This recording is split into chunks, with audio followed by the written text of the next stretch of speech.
Irmãos, hoje eu quero falar um pouco sobre o propósito da família, tá? Deixa eu dizer uma coisa para vocês. Quando algo apresenta problemas, é muito bom que a gente tenha, por exemplo, um manual, né, que a gente possa consultar, que a gente possa entender e que nos ajude a resolver aquele problema que aquele algo está apresentando. A gente dá graças a Deus às vezes por alguns tutoriais no YouTube, né? Quando a gente está precisando resolver algo e a gente não sabe como, tem alguém às vezes ali que nos ensina a como resolver aquilo, a como fazer aquilo. E aqui o que nós temos na palavra de Deus é o próprio Deus nos ensinando a como vivermos as nossas vidas, a como vivermos em família, a como buscarmos a glória do Senhor através dos nossos lares e o bem do nosso próprio lar. O que nós temos na palavra de Deus é o manual de Deus para a nossa família, de como é que a gente deve funcionar. Aqui no capítulo 1 e no capítulo 2, nós vemos quando Deus cria a humanidade, né? Quando Deus cria a primeira família, antes da entrada da queda e do pecado, né? Como eles deveriam funcionar de uma maneira correta, né? De uma maneira que de fato servia aos propósitos com os quais Deus nos criou. Então aqui está o projeto original de Deus, aquilo que realmente agradava a Deus. A gente encontra que ainda não tem pecado, ainda não tem falha, ainda não tem mancha, e a gente quer olhar para isso e a gente quer tirar algumas lições daqui, algo que a gente possa aplicar às nossas famílias hoje, tá bom? Então, a gente tem aqui alguns propósitos, né? Quando Deus criou, Ele nos criou para sermos de determinada maneira, Ele nos criou com propósitos para trazerem glória a Ele, para que a nossa vida fosse boa. Então nós vamos ver hoje, eu não sei se vai dar tempo ver tudo, né? A minha ideia é que a gente veja 4 propósitos de Deus aqui para a família. Se não dá tempo, a gente vê 2 propósitos hoje, a gente vê 2 propósitos na próxima quarta-feira, mas vamos dar uma olhadinha aqui, tá bom? Então a gente começou aí, em Gênesis 1, nós temos um resumo da criação. Então, ele vai falar sobre a criação de todas as coisas, né? A própria forma como Deus estruturou o planeta, né? A forma como Deus criou animais e tudo mais, a vegetação, enfim, tudo que existe no cosmos. E aí Deus fala também sobre a criação dos seres humanos. Então, Gênesis 1 é um resumo, tá bom? A gente vai ver que existe em Gênesis 2 mais detalhes sobre essa criação. Mas o que a gente tem aqui em Gênesis 1, do 26 ao 31, que é o que a gente leu até aqui? A gente vê que o homem e a mulher, eles foram criados à imagem de Deus, tá? No verso 26, a gente viu isso. Então disse Deus, façamos o homem à nossa imagem, conforme a nossa semelhança. E se você for para o verso 27, ele diz, criou Deus o homem à sua imagem, a imagem de Deus o criou. Homem e mulher os criou. Então, tanto o homem quanto a mulher, ambos são a imagem de Deus. E a partir daqui, a gente já tira o primeiro propósito de Deus para nós, tá? Para nossa casa, para nossa família. O propósito de Deus é que nós possamos representá-lo nesse mundo. Então, o primeiro propósito é que a família, homem e mulher, e juntamente com seus filhos, é claro, que é o que vem depois, eles possam representar a Deus no mundo, tá? Essa imagem e semelhança aqui significaria que eles representariam Deus na criação. De tudo que Deus criou, nada é dito que seria a imagem e semelhança de Deus, a não ser o homem e a mulher. Então, eles são a imagem de Deus, eles são o retrato de Deus dentro da criação, os representantes, aqueles que devem mostrar a criação ou agir na criação como aquele que os criou, ok? Então, há várias maneiras do homem e da mulher mostrarem essa imagem de Deus neles na criação. Uma das maneiras que o texto vai nos dizer é através do domínio. Aqui é o exercício da autoridade, né? Ele diz aqui no verso 26 ainda, né? Domine ele sobre os peixes do mar, sobre as aves do céu, sobre os grandes animais de toda a terra e sobre todos os pequenos animais que se movem rente ao chão. Depois ele vai repetir isso no verso 28, né? Que eles devem dominar sobre tudo isso, ok? Então, o domínio é algo que expressa, né, o caráter de Deus, ou o ser de Deus. O Senhor Deus que criou todas as coisas, ele domina sobre todas as coisas, ele governa sobre todas as coisas, ele tem autoridade sobre todas as coisas. Quando ele cria homem e mulher e os coloca na sua criação e dá ordem para que eles dominem sobre todas as coisas, esse homem e mulher, ao obedecer a Deus e exercer essa autoridade sobre a criação, eles refletem algo de Deus. É preciso a gente lembrar que o domínio, a autoridade de Deus sobre a criação, ela não é um domínio ou autoridade desajustado, né, como muitas vezes, infelizmente, nós vamos apresentar na nossa vida. Mas é um domínio, uma autoridade amorosa sobre a sua criação. Ele cuida da sua criação, ele ama a sua criação, ele busca o bem da sua criação. Então, homens e mulheres, a família, ela representa Deus, ela mostra a imagem de Deus para esse mundo, também quando exerce esse cuidado, esse governo, essa autoridade sobre a criação de maneira amorosa, cuidadora. Primeira coisa que Deus nos mandou aqui para sermos representantes dele, né? Expressarmos essa imagem com a qual ele nos dotou, a sua imagem e semelhança na criação, foi através do domínio, né? Do cuidado, domínio amoroso, né? Governo, autoridade amorosa sobre a criação. E a segunda coisa aqui que ele nos ensina também é a questão de encher a terra. Então, por meio da reprodução, né, a família, o homem e a sua esposa, por meio da geração de filhos, ele também expressa a imagem de Deus que é criador, que nos fez. Então nós também estamos, ele que nos deu vida, nós também estamos trazendo à vida outros seres humanos, outros seres dotados da imagem e semelhança de Deus. E isso também serve à questão do próprio domínio com o qual Deus ele nos ordenou, né, primeiramente aqui. Então, ter muitos filhos, encher a terra de seres humanos feitos à imagem e semelhança de Deus, é uma maneira também de exercer esse domínio sobre toda a criação. Então, o homem e a mulher, dotados dessa imagem de Deus, eles expressam, eles revelam, eles manifestam Deus para esse mundo, obedecendo a Deus, imitando a Deus, vivendo como Deus espera que ele viva. E aqui há esses dois mandamentos, a questão do domínio e a questão da reprodução, ok? E é claro que para isso também, para exercer isso, o homem e a mulher eles vão precisar, né, ser criativos como Deus, expressar a imagem de Deus neles, mostrando a criatividade com a qual o próprio Deus criou todas as coisas, né?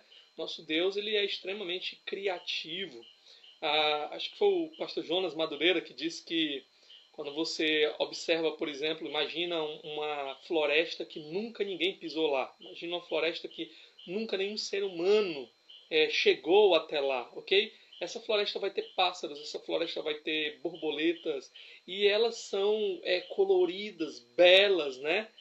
Lindos para ninguém observar, né? Podia ser tudo em preto e branco, ele disse, mas o nosso Deus ele é criativo, ele ama o belo, e nós refletimos a sua imagem e semelhança também, quando mostramos essa criatividade com a qual ele nos dotou, quando mostramos a beleza com a qual ele nos dotou, através desse exercício amoroso de autoridade sobre toda a sua criação, né? O homem vai precisar demonstrar inteligência para cumprir esses mandamentos, né? O nosso Deus que nos criou é um ser inteligentíssimo, e nós também mostramos algo da imagem de Deus quando agimos com inteligência. O homem ele desenvolve tecnologia, por exemplo. Mesmo depois do pecado, a imagem de Deus no homem ela é manchada, é distorcida, mas ela ainda está lá. Ele ainda expressa algo do seu Criador. E é muito interessante que depois da queda nós vemos lá os descendentes de Caim, homens pecadores como nós, eles produzindo tecnologia, né, para arar o campo e tudo mais, eles produzindo música.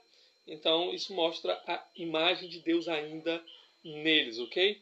E é claro, o homem ele não seria capaz de cumprir isso sozinho. Ele não seria capaz de cumprir isso sozinho. E é por isso exatamente que ele precisa aqui, né, do auxílio da esposa, nós ainda vamos falar mais, né, da produção de filhos para que ele possa cumprir esse mandato de Deus para ele, tá? Então, no casamento, a família ela representa Deus ao produzir novos seres humanos para preencher, para proteger, para produzir coisas boas na criação de Deus. E também ao exercitar os dons que a gente recebe de Deus. Cada um de nós recebe dons, talentos de Deus. E aí, ao botarmos em prática isso da melhor maneira possível, nos dedicarmos a isso, a gente mostra o cuidado, o serviço, a proteção que Deus espera que a gente demonstre nesse mundo como sua imagem. Então, homens e mulheres exercem cuidado, serviço e proteção uns pelos outros, pelos seus filhos e pelos seus semelhantes, quando eles atuam na criação por meio das suas profissões, quando eles servem, quando eles cuidam e quando eles provêm coisas que vão servir para os outros. Em tudo isso, a família está sendo representante de Deus na criação. Deus nos criou para isso, dentre outras coisas que nós ainda vamos ver, tá? Então, o primeiro propósito é sermos representantes de Deus na criação, agindo de maneira benéfica na criação, produzindo, cuidando, né, começando na nossa própria família, tá certo? Então, a gente chega em Gênesis capítulo 2. Gênesis 2 nos dá mais detalhes da criação. Por exemplo, no verso 7, você vai ver o seguinte. Gênesis 2:7. Então o Senhor Deus formou o homem do pó da terra e soprou em suas narinas o fôlego de vida, e o homem se tornou um ser vivente. Aqui você vê que o homem ele foi criado primeiro. E a gente vai ver que isso tem importância para os autores bíblicos. E mais à frente eu vou explicar um pouco sobre isso. Mas aí a gente chega também no verso 15. O verso 15 diz o seguinte.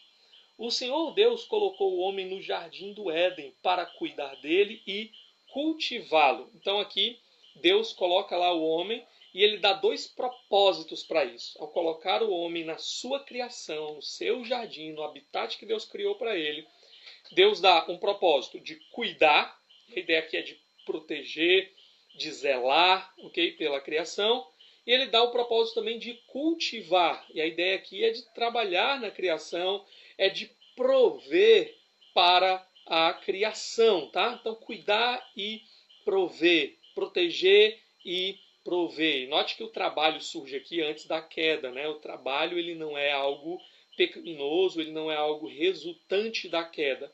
Infelizmente, por causa da queda, o nosso trabalho ficou mais difícil e também, por causa da queda, nós às vezes perdemos um pouco do prazer que nós deveríamos ter ao exercer os dons que Deus nos deu no trabalho, tá? Mas indo adiante aqui, a gente chega nos versos 16 e 17. Olha aí o que ele diz. E o Senhor Deus ordenou ao homem, coma livremente de qualquer árvore do jardim, mas não coma da árvore do conhecimento do bem e do mal, porque no dia em que dela comer, certamente você morrerá. Então aqui, Deus ele dá um mandamento para o homem, e logo aqui você enxerga que há uma responsabilidade moral do homem diante do Criador. O homem não foi criado para viver autonomamente ao seu bel prazer, como lhe dá na telha, como a gente fala, né? Ele deve obedecer àquele que o criou, deve viver de uma maneira que agrada àquele que o criou.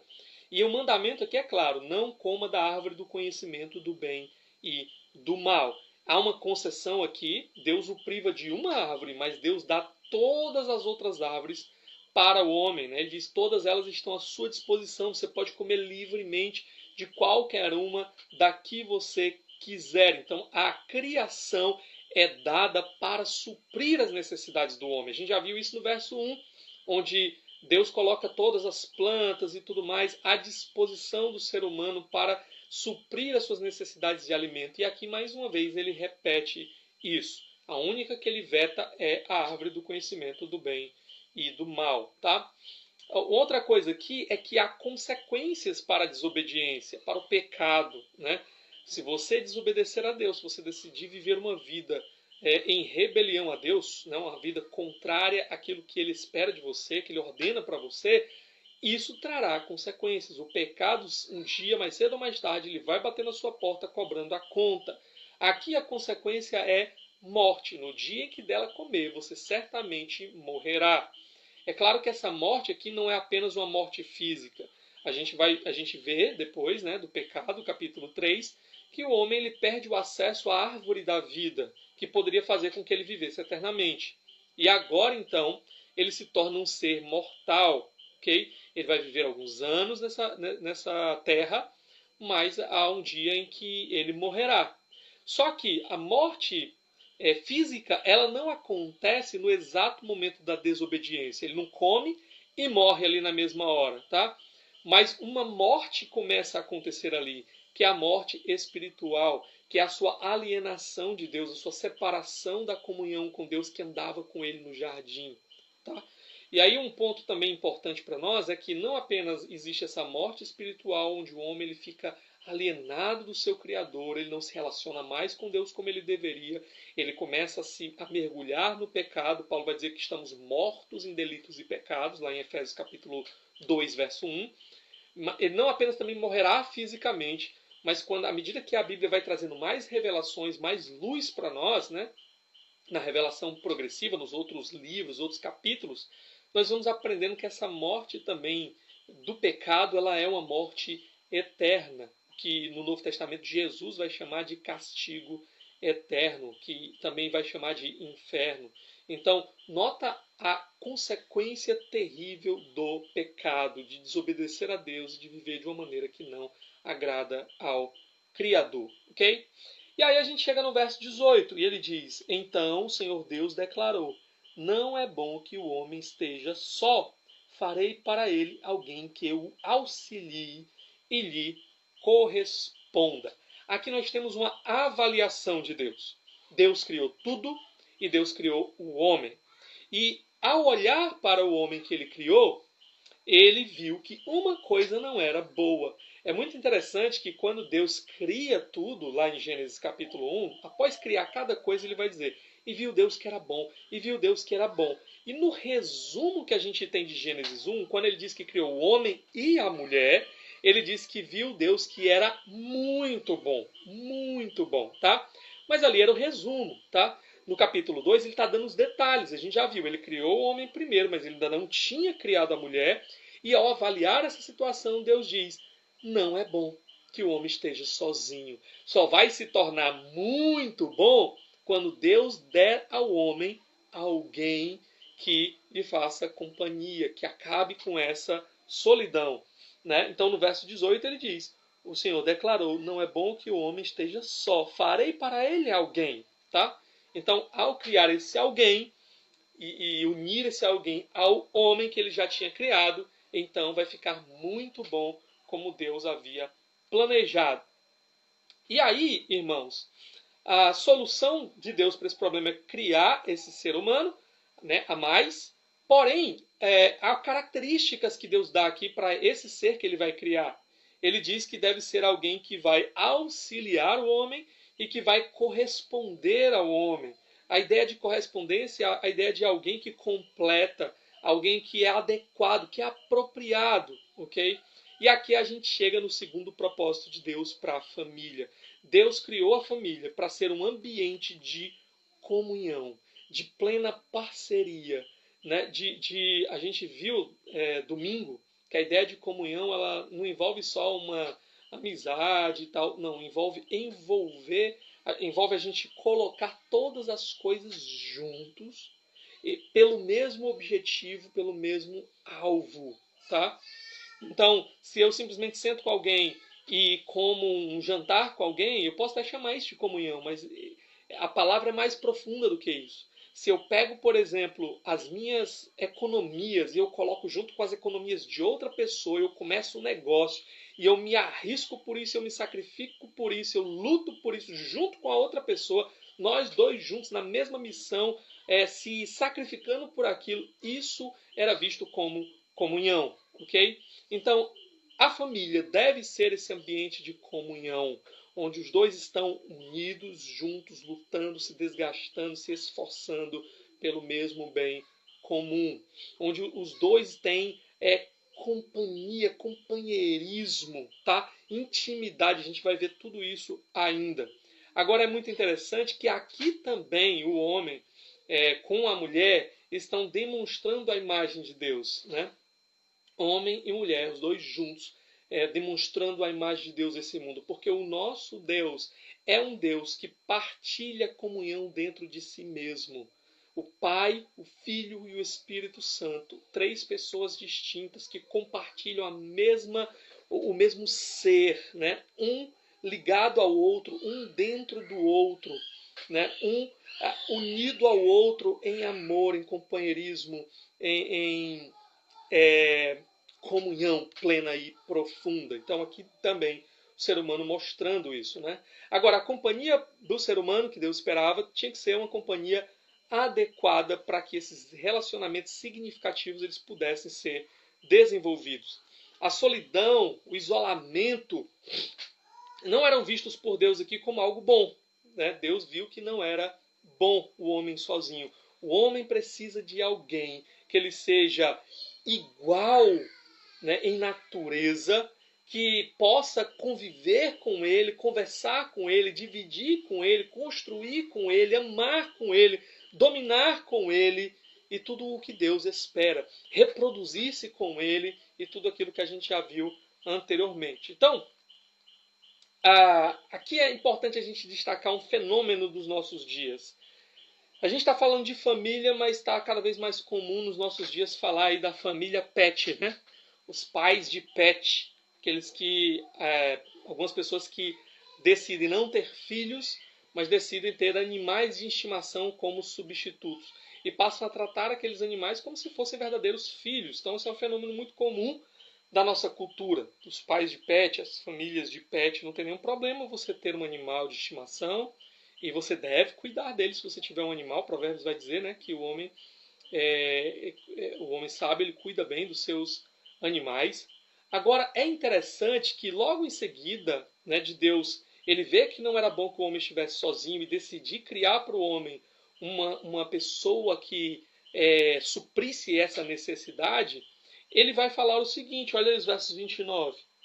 Depois que formou da terra todos os animais do campo e todas as aves do céu, o Senhor Deus o trouxe ao homem para ver como este lhes chamaria. E o nome que o homem desse a cada ser vivo, esse seria o seu nome. Assim, o homem deu nomes a todos os rebanhos domésticos, às aves do céu e a todos os animais selvagens. Todavia, não se encontrou para o homem alguém que o auxiliasse e lhe correspondesse. Então vamos entender aqui algumas coisas, tá? Primeiro, os animais são trazidos por Deus diante dos homens. O homem, então, ele mostra a sua autoridade sobre a criação ao dar nome. Essa atitude de dar nome mostra que aquele que pode dar o nome, ele tem autoridade, né? O homem, inclusive, vai dar o nome depois para sua esposa, no capítulo 2, verso 23, o que mostra também o seu papel de liderança, de autoridade no seu lar, mas isso daí a gente ainda vai ver mais para frente, tá? Só que dentre todos os animais que são trazidos para o ser humano, ali, que passam diante dele, nenhum deles é correspondente a ele. Nenhum deles é suficiente para desfazer a solidão do homem, para ser o companheiro adequado para o ser humano. Nenhum dos animais pode substituir o que só alguém criado por Deus, correspondente ao ser humano, pode fazer. A solidão do homem, a necessidade do homem não pode ser suprida e substituída simplesmente por um pet. É por isso que não dá, né? Algumas pessoas têm chegado ao exagero de dizer, inclusive, que não gostam de pessoas, gostam de animais, que animais são superiores às pessoas, porque animais são fiéis, porque animais amam você incondicionalmente, etc, etc, etc, né?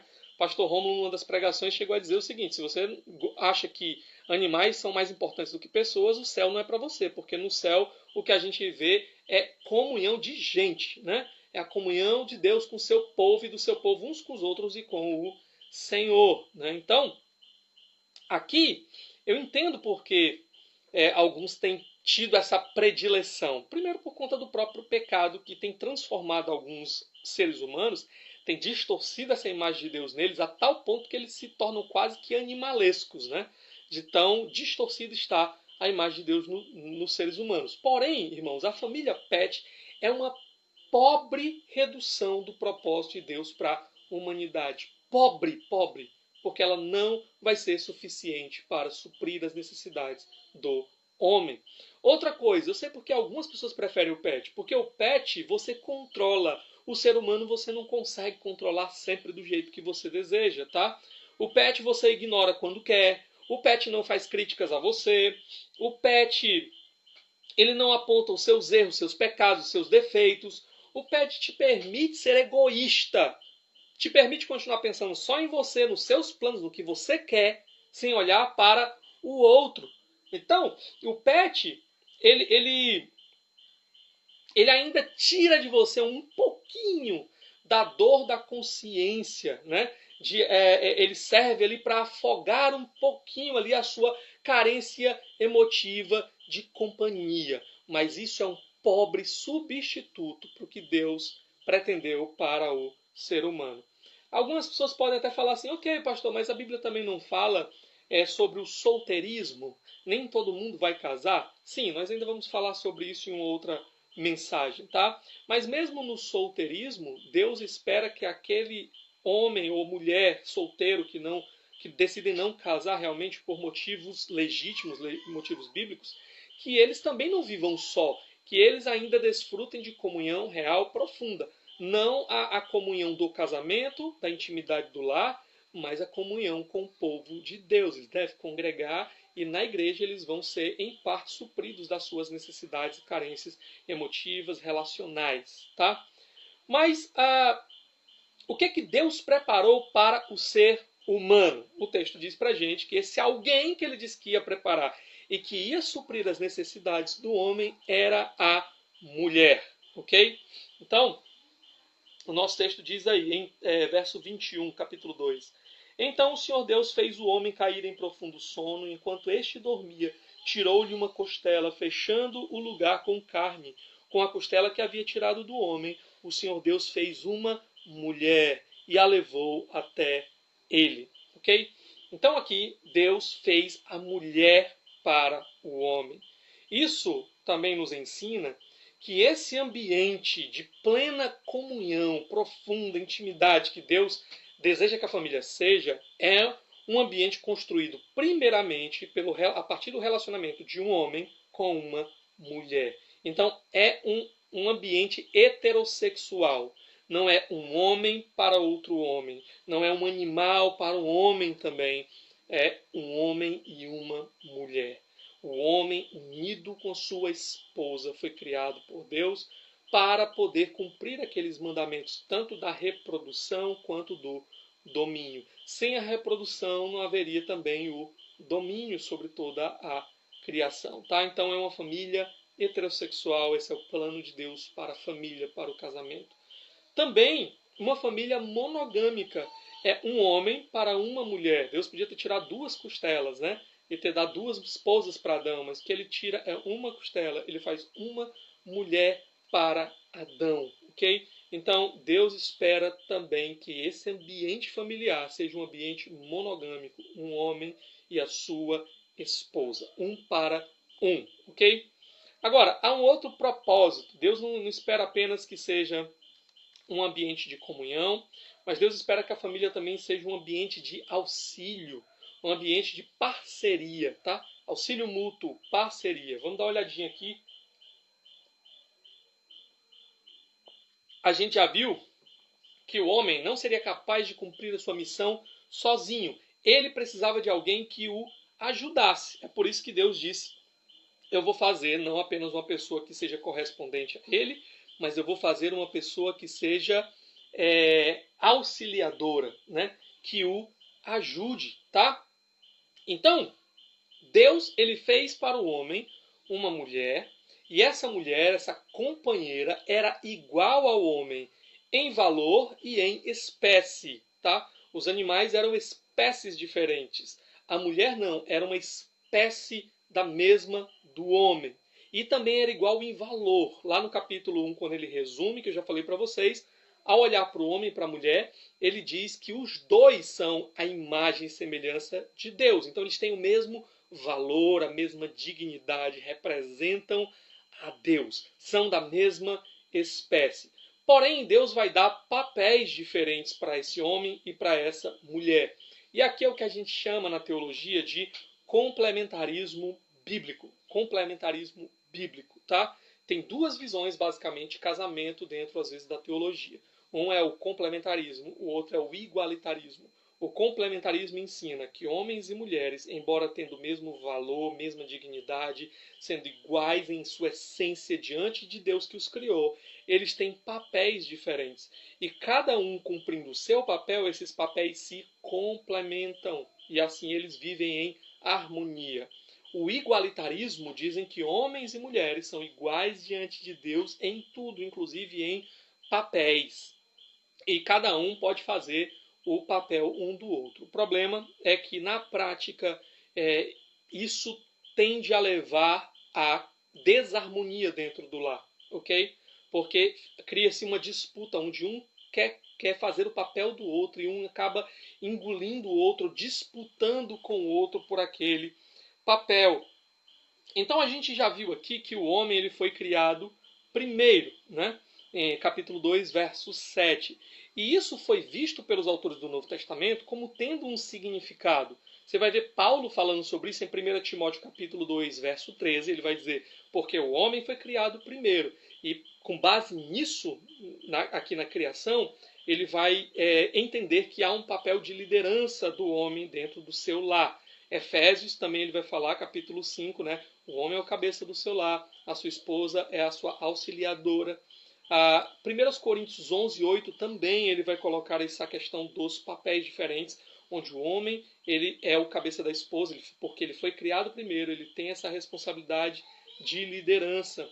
E aí, uma coisa que é muito interessante em 1 Coríntios, capítulo 11, é que ele vai comparar isso com o próprio Deus. Né? Ele vai dizer que o Pai é o cabeça do Filho, de Jesus Cristo, né? E o Filho é o cabeça do homem e o homem é o cabeça da mulher.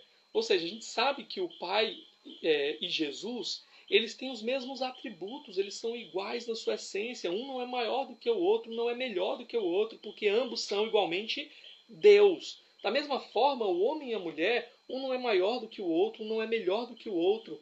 Ambos são a imagem de Deus, mas eles têm papéis diferentes. O pai, por exemplo, não veio morrer na cruz, ele enviou o seu filho. Então é o filho que morre na cruz. Ele se submete ao pai voluntariamente para eles conseguirem cumprir essa missão de salvar a humanidade.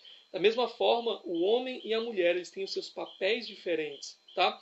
E aí cada um fazendo o seu papel, isso se completa. Então, o papel do homem é o de ser um líder. O papel da mulher é de auxiliar esse homem a cumprir essa missão de liderança. A gente vai falar um pouquinho mais sobre isso, tá? Mas a mulher, ela é criada do homem. Isso mostra que ela é do mesmo tipo dele. São iguais em espécie. Eu já falei isso para vocês. Né? No capítulo 2, verso 23, inclusive, ele vai dizer: ela é osso dos meus ossos, ela é carne da minha carne. Então ela foi tirada do homem. E é interessante que ao final ele vai dizer que os dois se unirão e serão uma só carne. Isso significa que o homem ele só é completo quando ele está unido à sua esposa. Aquela carne que foi tirada dele, tá? Aquela costela que foi tirada dele.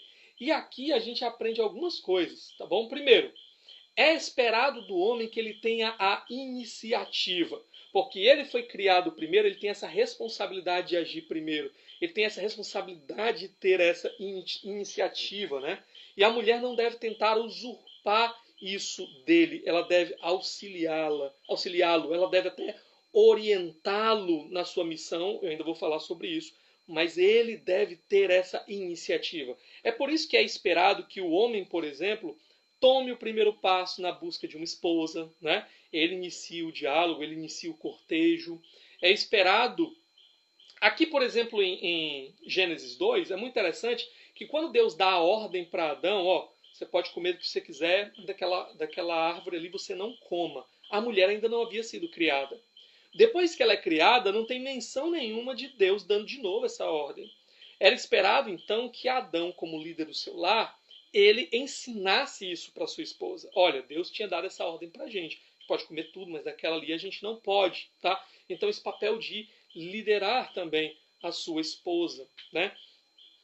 E ele parece que cumpriu essa missão, porque quando a gente chega no capítulo 3, a serpente vai perguntar para Eva, e aí, Deus disse que você não pode comer de nada? E ela disse, não, Deus disse que eu posso comer de tudo, mas daquela árvore ali eu não posso comer, nem tocar. Opa, peraí, Deus não falou em momento algum que não poderia tocar, né? Talvez tenha sido Adão que, no seu cuidado para que Eva não se aproximasse daquilo, tenha acrescentado esse detalhe, né? Ó, nem toque naquilo dali, tá bom? Mas uma outra coisa, o homem, ele exerce mal o seu papel quando ele extrapola os limites da sua liderança. Ele deve liderar como Deus lidera. Como é que Deus lidera? Deus lidera em amor, em cuidado, em provisão, em proteção, tá? Deus se sacrifica pelo outro. Ou Cristo não morreu por nós, né? Não é a prova do sacrifício de Deus em nosso benefício. Assim também aquele que vai liderar, o homem, tem essa responsabilidade de amar, de buscar o bem do outro, de se sacrificar não só pelos seus interesses, não olhar só para os seus interesses, mas se sacrificar pelo outro, ok? Então, quando o homem extrapola a sua liderança, partindo para um autoritarismo que a gente gosta muito de chamar na nossa cultura, às vezes, de machismo, né? Quando ele esmaga a sua esposa, quando ele diminui a sua esposa, quando ele usa a sua esposa apenas para satisfazer os seus interesses, ao invés de olhar para os interesses dela e se sacrificar por ela, ele está extrapolando os limites da autoridade que Deus o deu. Da mesma forma, o que nós temos visto muito hoje em dia também é a omissão. Os homens se omitindo do seu papel de liderança, abrindo mão, entregando, colocando o fardo sobre as suas esposas, às vezes voluntariamente, porque é conveniente ter alguém fazendo tudo no lugar dele, ou às vezes realmente pelo problema do pecado que também atinge a mulher, e muitas vezes para se sentir segura, ela tenta usurpar essa liderança. Então, ao fazer isso, o homem ainda está liderando, só que ele está liderando de uma maneira péssima, tá? Um outro exemplo é de como de fato Deus espera que o homem lidere e Deus de fato vai cobrar do homem pela sua omissão ou pela sua deturpação da liderança, é o próprio Gênesis 3. Depois da queda, quando Deus vem ter no jardim, com quem é que ele busca conversar primeiro, chama para prestar contas? O homem, Adão, ok? Então, o homem, ele é chamado para ser líder, mas ele pode exercer mal o seu papel, especialmente por causa do pecado, tá? E Adão vai exercer mal o seu papel no capítulo 3, porque ele vai jogar fora a sua responsabilidade. Deus o criou para ser líder, mas na hora de prestar conta, ele tira de si a responsabilidade. Ele diz, não, foi a mulher que o Senhor me deu. Né? Ele bota a responsabilidade tanto na mulher como no próprio Deus. Agora, uma terceira coisa é que o fardo do cuidado e da provisão não deve ser posto sobre a esposa. O fardo do cuidado e da provisão e da proteção é um fardo masculino que a esposa pode sim auxiliar e deve auxiliar o homem a suportar esse fardo, mas é um fardo dele que não deve ser transferido, tá? Então a gente vê, por exemplo, em Provérbios 31, a mulher virtuosa auxiliando o homem tanto nas questões de cuidado dentro do lar, quanto também nas questões econômicas, né? Ela vende um terreno, ela fabrica roupas e tudo mais. Então a mulher ela pode sim se envolver nisso, tá? Mas a responsabilidade, é isso que eu estou destacando aqui, é do homem. Ele é responsável por cuidar, por proteger, né? Por prover para o seu lar. E a sua esposa o auxilia nisso. Eu vou dar um exemplo aqui de mim mesmo. Eu estou podendo hoje sentar aqui, pregar para vocês. Tive a oportunidade de gastar tempo meditando na palavra, fazendo análise, fluxograma, estudando, lendo comentários, meditando e tudo mais. Por quê? Porque a minha esposa estava me auxiliando nessa minha missão. eu posso pastorear, eu posso me dedicar a isso, porque ela estava me auxiliando nos cuidados do lar, para poder me dar tempo para que eu pudesse me dedicar a isso, ok? Então, para poder liderar, eu preciso de alguém que me auxilie. Da mesma forma que, para que o homem possa exercer essas funções de domínio, de cuidado, de provisão, ele precisa de alguém que o auxilie, é algo que ele não consegue fazer sozinho. Agora, se prepara aqui para a pancada, né? Principalmente o ser humano, o homem aí, tá? Se prepara aqui. O James Dobson, ele disse o seguinte sobre essa responsabilidade do homem de liderar, de cuidar, de prover para sua casa. Ele disse o seguinte: um homem cristão está obrigado a conduzir sua família ao melhor de suas habilidades. Ele deveria se esforçar para levá-los ao melhor das habilidades de cada um. Se sua família tem comprado itens demais no cartão de crédito, então o problema financeiro é fundamentalmente sua culpa. É porque ele não está liderando de maneira adequada. Se a família nunca lê a Bíblia ou raramente vai para a igreja no domingo, Deus responsabiliza o homem, porque ele deveria estar liderando espiritualmente seu lar. Ele continua, se as crianças são desrespeitosas e desobedientes, a responsabilidade primária repousa sobre o pai, não sobre a sua esposa. Pesado, né? Na minha visão, a maior necessidade da América é de maridos que comecem a liderar suas famílias, ao invés de derramar todos os recursos físicos e emocionais na mera aquisição de dinheiro. Infelizmente, às vezes, nós temos resumido o nosso papel ao papel da provisão. Então a gente se preocupa em botar comida dentro de casa e a gente gasta toda a nossa energia, e a gente gasta todas as nossas emoções, nossos pensamentos e tal nessa luta, né? Por isso, enquanto o Dobson está dizendo aqui que a maior necessidade é que os maridos invistam nos seus lares e liderem os seus lares. E está tudo implícito naquilo que a gente já falou aqui sobre a liderança do homem, tá? Uma outra coisa aqui também é que a esposa, no seu papel de auxiliadora, ela é também a principal e a melhor conselheira do seu marido, tá? Então, ela é aquela pessoa que Deus colocou do lado dele exatamente para o auxiliar, para lhe dar os bons conselhos, para avaliar as circunstâncias junto com ele.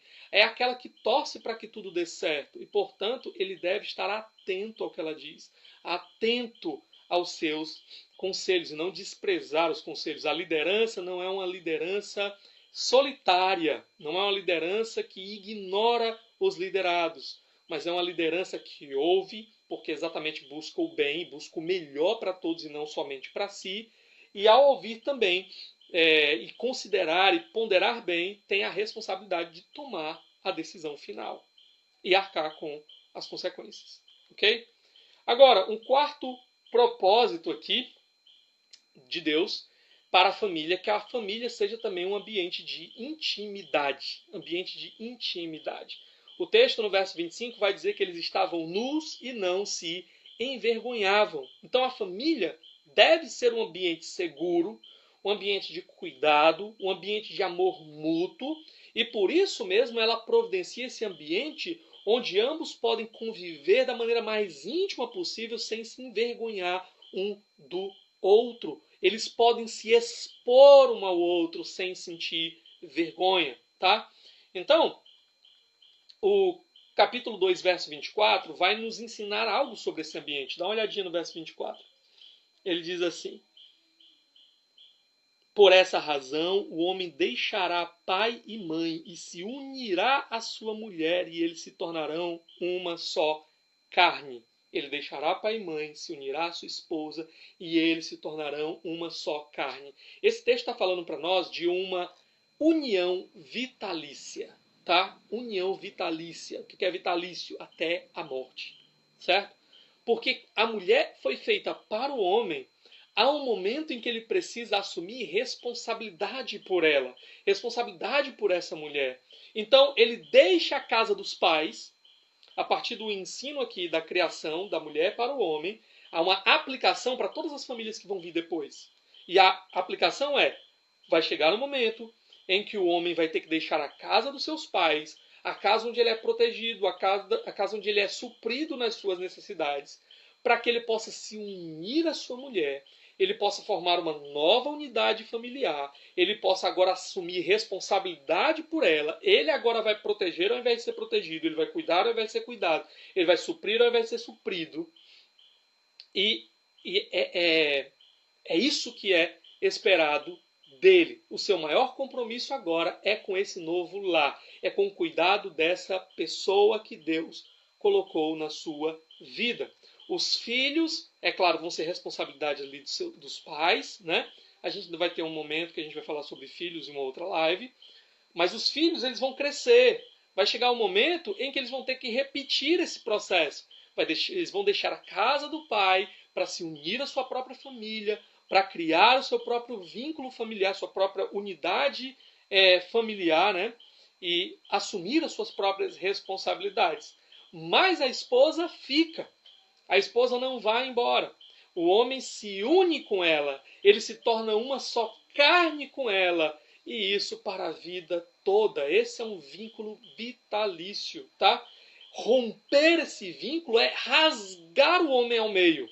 É rasgar a carne, porque agora eles são uma só carne. Em outras palavras, romper esse vínculo é destruir. É destruir o homem. O casamento foi criado para ser uma união vitalícia, ok? E é claro, a Bíblia ela vai dar algumas exceções, cláusulas de exceções para o divórcio. Mas mesmo dentro dessas cláusulas de exceções, o divórcio sempre vai ser doloroso, ele sempre vai ter consequências, ele sempre vai ser negativo, ok? Vai ser negativo, porque ele foge do propósito para o qual Deus criou a família. Uma outra coisa aqui é que um confia que o outro, porque vão estar unidos até o final, eles estão unidos numa só carne, né? Então, um confia que o outro não irá embora, né? O outro permanecerá lá, seja o que for que venha a acontecer, porque eles estão unidos para sempre. Ele não vai querer ser partido ao meio, destruído ao meio. Então ele vai estar lá se a doença chegar, se a invalidez chegar, se a velhice chegar com todas as suas rugas, com toda a sua deterioração ao nosso corpo, se os problemas financeiros chegarem, esse casal sabe que um e o outro continuarão ali, eles continuarão lutando. O divórcio não será uma opção para eles, nem mesmo uma palavra a ser usada no momento de conflito, dentro de um ambiente assim, desse compromisso, onde um sabe que o outro estará sempre ali, não pulará fora do barco, continuará lutando junto com ele até o final. Dentro desse ambiente pode haver realmente verdadeira intimidade. Um pode se expor para o outro. Um pode se expor sem o medo de ser rejeitado, né? Um pode se expor sem o medo de ser visto como é. Então, é esse ambiente aqui que a Bíblia vai chamar depois de um pacto de casamento, né? É muito interessante, Malaquias 2,14 vai dizer, né, Deus vai falar: eu sou testemunha do pacto que você fez com a mulher da sua juventude. Quando a gente decide, o homem decide se unir a uma esposa, se tornar uma só carne, o próprio Deus é testemunha disso. O próprio Deus é a testemunha disso, ok? E lá em Malaquias vai dizer que por isso mesmo ele odeia o divórcio. Então aqui os dois assumem um compromisso perante Deus. É muito interessante que Adão e Eva aqui não tinham, né, pai, mãe e tudo mais, e são os primeiros a serem criados. Mas Deus é aquele que traz a esposa para Adão. É como se fosse uma figura do pai trazendo sua filha e entregando para o noivo, né? E aqui, irmãos, a gente também entra num outro ponto que a gente precisa entender.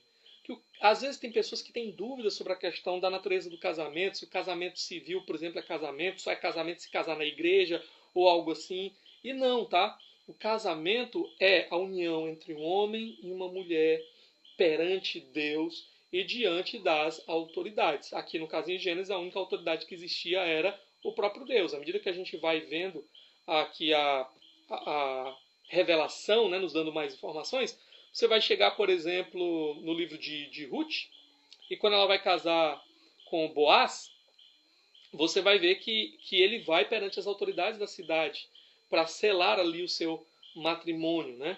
Então, o casamento civil, ele é casamento, tá? A festa de casamento, o culto religioso que às vezes a gente faz, é uma tradição que a gente faz, né? Nós, como crentes, nós queremos celebrar, nós queremos pedir a bênção do Senhor, né? Mas o casamento civil, ele é casamento. Ele é esse compromisso, esse pacto feito entre um homem e uma mulher perante Deus e perante as testemunhas, perante as autoridades, onde Deus é a primeira e grande testemunha. É um casamento, é um pacto sob juramento, né? A gente faz promessas uns para os outros, um para o outro, perante Deus e perante as testemunhas, exatamente porque é uma união vitalícia, ok? Então, estes são alguns dos propósitos de Deus para a nossa família.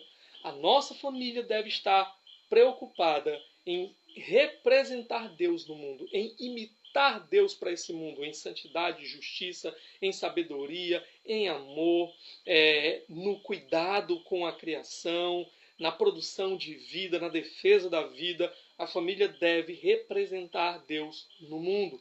A família deve ser um ambiente de comunhão, um ambiente de companheirismo, né, adequado, onde um homem e uma mulher, ambos se tornam uma só carne e vivem juntos, né? Um é o companheiro do outro, um divide os fardos com o outro. Também deve ser um ambiente de auxílio mútuo, onde um serve ao outro, um auxilia ao outro, um ambiente de parceria. O homem serve por meio da sua liderança, por meio do seu cuidado, por meio da sua provisão, por meio da sua proteção.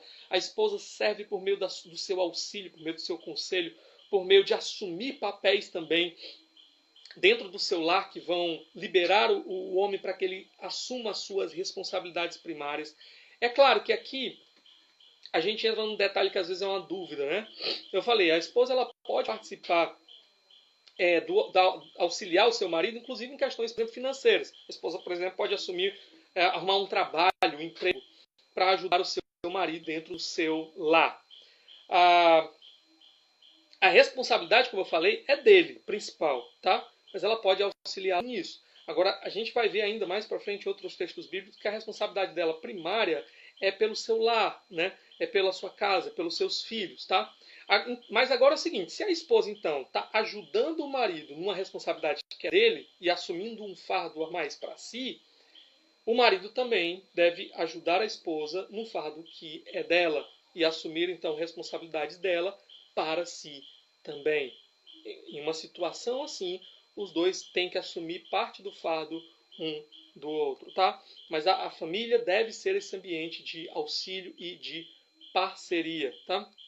Outra coisa, e finalmente, que a gente falou, a família deve ser um ambiente de intimidade, onde cada um pode se expor ao outro, confiante de que o outro estará lá e permanecerá lá até o final, como se comprometeu no pacto do casamento. Então, esses são os propósitos de Deus para a família que eu queria trabalhar com vocês hoje. E na próxima quarta nós vamos ver mais algumas coisas relacionadas à família. Vamos orar nesse momento?